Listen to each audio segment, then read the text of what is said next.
The side profile of this board is stunning, in my humble opinion. Very, very elegant, and I have to give it to them.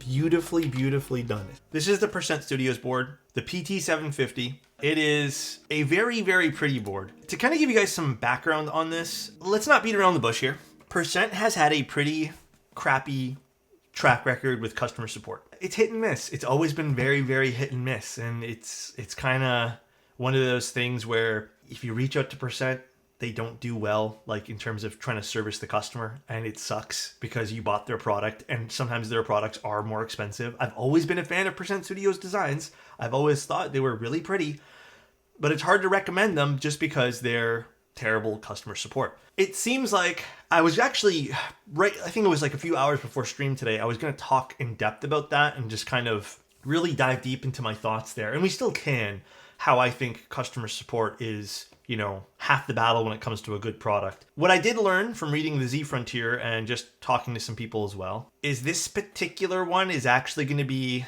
like the whole kit manufacturer is going to be Owlab. And it's going to be vendored also by them as well. So I think just like kind of maybe the novel keys / key cult stuff, I'm hoping, and it seems like from what I understand and what I've gathered so far, that this is all going to kind of disappear. Like all my worries should be disappeared because Owlab's going to be taking care of all this, which is a huge relief to me and makes me feel a lot better about this product. Or else we would have had like a 30-minute speech on what I think about the customer service level of Percent Studios and like other people I've talked to and clients of mine who have purchased Percent stuff and have had great experience with the products, but terrible PCBs and stuff. With that being said, this is a pretty board.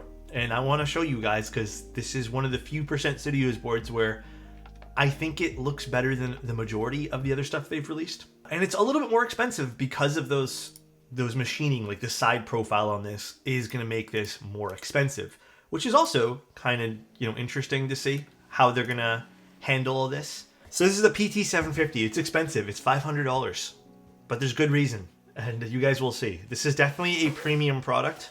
Not something super cheap. So we got some different plates here, FR4, and I believe this is a palm plate. There's a PCB. I believe this is a 1.2 mil PCB. There's not a lot of final details about this board, it seems. It looks like most of the vendor websites are still kind of iffy with details. Those plates look thin. No, these are standard plates. And then we have the board itself. And the board's pretty, and I'll show you guys why.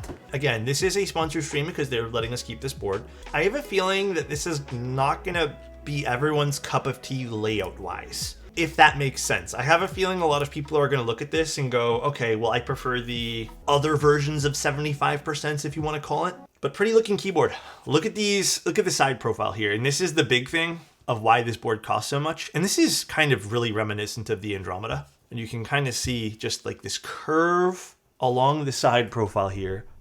This is what's making this board, kind of setting this apart from other things here. These are not cheap to manufacture and machine. This is a rather expensive machining process here. And if you guys remember the Andromeda was no slouch price point either. But even the bottom, like look at these curves. Like these are really pretty. Might not be everyone's style at all. Little lucky clover they had mentioned in their design, which is cool. They kind of have this same font on other things as well. I don't love the typeface on this, but it's on the bottom. It's not super crazy.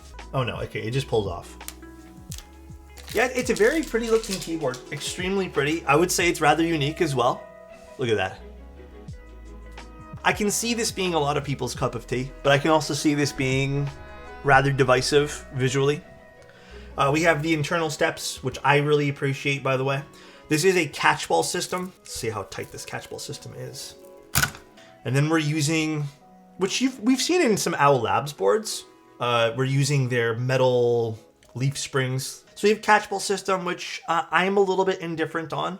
However, I know there's a lot of people who really like catchball systems. If you like them, you like them. If you don't, you don't. Looks like some force brake pads around the screws, which is nice. Some alignments, which again, usually standard fare in all these catchball systems. I do like the mounting style. I think that is really cool. And then it also looks like the mounting style or the springs are on polycarbonate blocks, which is interesting too. Maybe to help with some resonance on those. We'll see how this fares too. I even like the pogo connectors. This is It seems a bit more solid than usual, but I guess we'll open this up and figure it out. I love the machining on this case though. Absolutely love it. This makes me feel very confident for the price point here, because you know, sometimes we get $500 cases and there's nothing special about this, but the curves on this are crazy.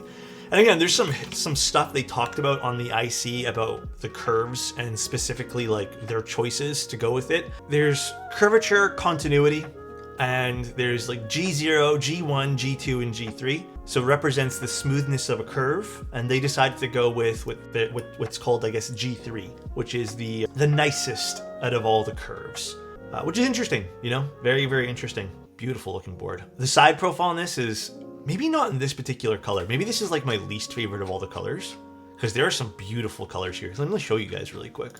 Here, look at these colors for this board. Yeah, the pink is gorgeous. I even love this silver. The silver would have been really cool to look at today. I don't actually know what color we got today. What color is this considered? Is this considered like a blue gray? I'm not sure. This is nice. Like the lavender is nice. This green is absolutely gorgeous. They have another pink. This is also like this flax is gorgeous. I think what I received is probably this gray, which is a bit more blue. It looks like IRL. I would have liked it to be more of like an obsidian or like a slate rather, but I guess it is called fog pine gray. So very pretty board though. Gorgeous board, really pretty board. I hope it sounds as good as it looks. We have our plates and then we have our PCB. I did open this up strictly to look at the PCB because I wasn't too sure. I think there's supposed to be different PCBs for this based off another thing I read, but I haven't gotten any confirmation personally. Maybe this is the only thing that they're going to offer, because I believe there's only like a limited amount of these boards going to be available. I'm not sure if this is going to be like a truly open GB, but I'll get more information as that comes. They actually don't have anything on their website yet. 1.6 mil PCB, no cuts, and 1.2 flex cut. Okay, that's good then. The layout's going to be interesting too, because it does non-exploded or anything like that too. So we do have a flex cut version in today. So nice. And this is rather fixed for a hot swap board. If you guys are looking at the hot swap flex cut version, it's rather fixed. We don't have a crap ton of options, but I mean, again, to be expected on these flex cut boards. Only minimal amount of things you can do to ensure you get the flex cuts. Again, it's a choice, but $500 is the price point for this guy. I personally view this as this is worth $500 product, just solely based off of the machining. And if you're interested in something like this, where it has all this really gorgeous machining, and we can take another look at this too. Just even the weight over here, how this kind of comes in and tapers inwards. It is truly like a beautiful, beautiful work of art when it comes to that. Again, look at this. Look at this machining here. Absolutely gorgeous. Yeah, the back plate I think is really pretty as well. Some dust on it settling up now, but it's okay. Very, very stunning. Like the curves even around here, just how everything sits so flush. Like it looks stunning. Even the way it kind of protrudes outwards when you look at it from the side. Very, very pretty. Sits in this little divot here. Again, very, very pretty. I can't imagine how long it takes to CNC this case. Probably a while. This is probably going to be quite the thing to CNC. This is very nicely curated design. You can definitely tell this is no amateur designer pulling this off. Yeah, this is extremely, extremely pretty. There's PE foam. I don't want to put the PE in this. I want to use the plastic plate instead of the FR4. I just don't love FR4. I think the layout will actually be a turnoff for some people. I feel like this non-exploded layout, it's like typically what I've seen, not everyone's cup of tea. Okay. These are good. These are all popped into place. And let's start assembling the board here. All right, so these are the gaskets, by the way, that go on it. And there is a orientation for these. So we're gonna put the nipple down so they align better over here. I feel like I need to readjust this, so I might actually have to unscrew this really quick. So bear with me. Maybe in transit, this didn't get super nice to me because it's kind of stuck. So let me see if I can fix this really quick. Okay, so yeah, this is just sitting like this. Guess I got a little messed up in transit. All right. I heard the pogo pin lock in, which is good, and everything else is sitting nice there. Not dual shot again on a gray keyboard. It's been a while since we've used dual shot. Okay. All right, I'm glad to see we're all on the same page. Sorta, not really. I gotta say, I really think that this is beautifully done. I like the way the light captures all this. to point out some really beautiful parts here. I love the way this is kind of sunken in just ever so slightly to give you that extra kind of feeling of almost like a texture on the top, sorta. Looks layered, I like that. The side profile of this board is stunning in my humble opinion. They did a really good job on the side profile here. The back of this board, again, even just the way this is all done with this weight kind of just peeking out, and even just seeing how thin this is over here. Very, very elegant, and I have to give it to them. Beautifully, beautifully done. Yeah, it's a good looking keyboard. Even just this subtly graduating down here with the badge and then the weight. It's good. It's a good looking keyboard. I even really like the way this all feels and looks too. Like the way this is just one continual piece of aluminum that's been machined in that way. I guess let's see what this sounds like now. We are using the plate foam. We're using HMX butter switches, and we're using the plastic plate, which I believe is palm. This is really nice feeling.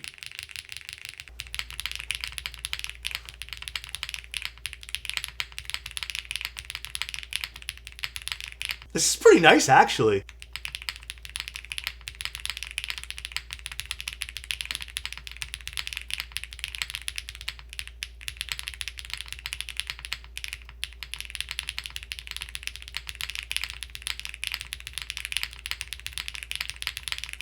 Really, Scrubs? I'm the opposite. I really like the spacebar. I think the spacebar is really nice here. We can try some different spacebars if you guys would like. Damn, this is actually quite nice now. It feels like, I don't know if you guys see me typing on this. This is not even me using a lot of pressure.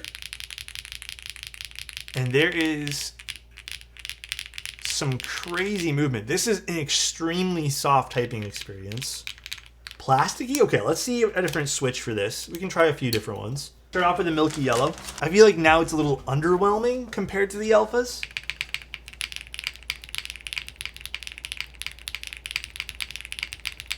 Yeah, now it's getting drowned out. For now, we'll use a cherry switch. I mean,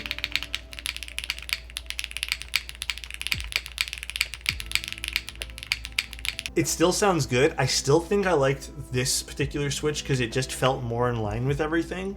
But it's a fun spacebar. It's nice and bright. Normal obscuras? No, I don't have any of those at the moment either. Okay, it's a little bit nicer now.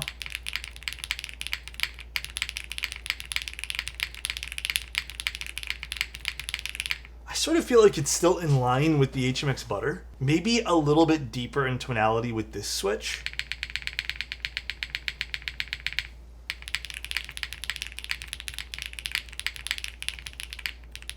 Well, I'm happy with any one of these, to be honest. Try the butter again. Like, I have no quarrels with this spacebar at all. I think this sounds nice. Alex is right from the beginning. Yeah, I think the butter still sounded in line with the rest of the sound profile. Just thoroughly better in terms of...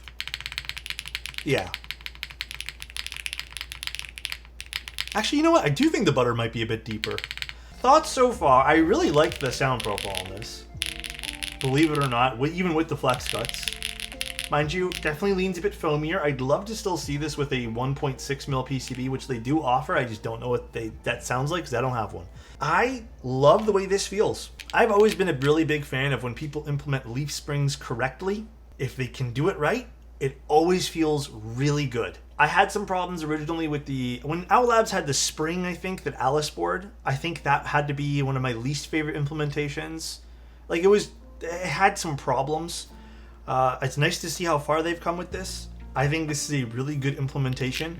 Kind of almost feels like the Class 60 a little bit of leaf springs. Love the way this feels. So I think this is adding to the uniqueness of the way this looks on top of it looking great and kind of unique. It feels quite unique. Not every day you come across a really soft typing style like this. You can even see just how far this is going down. Definitely expensive though. $499 US is pricey, but it makes sense for what you're paying here. The machining on this is crazy. Like the hot swap PCB itself, I would like, I don't know exactly because I haven't seen photos of it, but I would like to see the non-flex cut version have a bit more options. This is a one-trick pony. This is all you're getting. So that kind of bothers me a little bit too, but I understand from the flex cut perspective, you kind of need to do that. There's no room for making multiple options. and doing it well. The weight on this is beautiful. I mean, even this is kind of growing on me, the platinum typeface. At first I didn't really love it. I like the logo over here too, this little clover. I think it's really pretty. Overall, outstandingly gorgeous board. Aesthetically, the only thing I may change is maybe just changing the typeface to maybe a cursive I'd like better, but absolutely stunning. How wide is it? It's pretty wide. Actually, the front height, I forgot to do the front height for this. Before we do anything, I want to see what the front height was. Okay, so about 20 mil.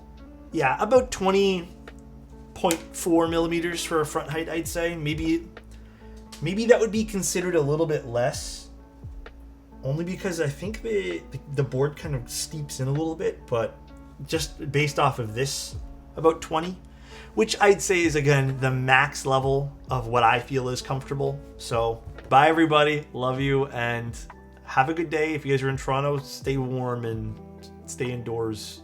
It's kind of snowy outside. So, bye everybody.